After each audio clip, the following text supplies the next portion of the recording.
আজ ষষ্ঠী পুজো। আমাদের বাড়িতে পুজো হয় না, কিন্তু কিছু ছোটোখাটো নিয়মকানুন রয়েছে। তো সকালবেলা আমাদের ঘরের নিত্য পুজো রাধা গোবিন্দর নিকট ভোগ লাগানো হয়েছে। তো আজকে পুজো কী করে কীভাবে সব আয়োজন করলাম সেটাই তোমাদের সাথে শেয়ার করছি। তো প্রথমেই ছাদ থেকে কিছু ফুল তুলে নিয়ে আসছি, আর বাহির থেকেও কিছু ফুল নিয়েছি। সেই সাথে কিছু বেলপাতা আর দূর্বাও নিয়ে আসছি, তুলসী পাতা, সব কিছু রেডি করে নিলাম। ষষ্ঠী পূজার দিন নদী থেকে জল তুলতে হয়, তো সেজন্য আমার শাশুড়ি মা নদীতে জল আনতে গিয়েছে আর এটা রেডি করেছে। এটার কথা পরে বলছি তোমাদের সাথে।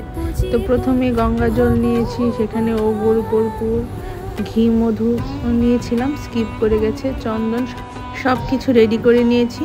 ভগবানকে স্নান করাবো। আর এটা হচ্ছে পঞ্চপাত্র, জল নিয়ে নিয়েছি, শঙ্খে জল নিয়ে নিয়েছি, শুদ্ধ জল রেডি করে নিয়েছি আগেই। তো চন্দন ঘষে নিলাম। আর প্রত্যেকটা কাজই তোমাদের সাথে একটু একটু শেয়ার করছি। আর আমি এখন ঘন্টাতে, শঙ্খে, সব কিছুতে মন্ত্র বলে বলে তুলসীপত্র নিবেদন করেছি। আজ পুজো দিতে অনেকটা সময় লেগেছে। ঠাকুরকে স্নান করিয়েছি, নতুন জামা পরিয়েছি, যেহেতু ষষ্ঠী পুজো আজকের দিনে নতুন জামা পরতে হয়, আর সেজন্য আমি ভগবানকে নতুন জামা পরিধান করিয়েছি আর একটু সাজসজ্জাও করিয়েছি।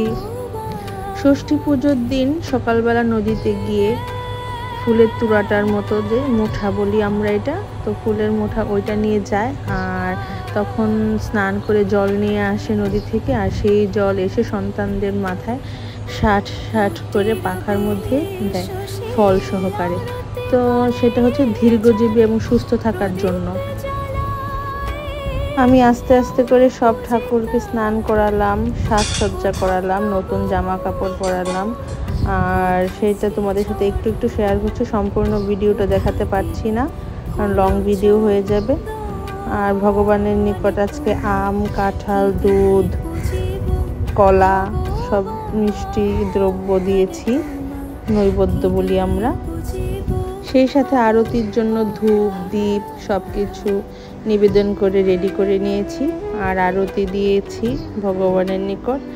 আর সবাই যেহেতু আজকের দিনে সন্তানদের 60 দিয়ে আশীর্বাদ করে, দীর্ঘায়ু কামনা করে, তো আমার যেহেতু সন্তান নেই, তো সেজন্য আমি আমার ভগবানকে, আমার গোপালকে আজকে 60 দিয়েছি। তো ভগবান যেন আমার মনের আশা পূর্ণ করে। আমার জন্য সবাই আশীর্বাদ করো, তোমরা সবাই ভালো থেকো, সুস্থ থেকো। আজ এখানেই ভিডিওটা শেষ করছি। আর আমার পেজটাকে লাইক, ফলো, শেয়ার করে দিও।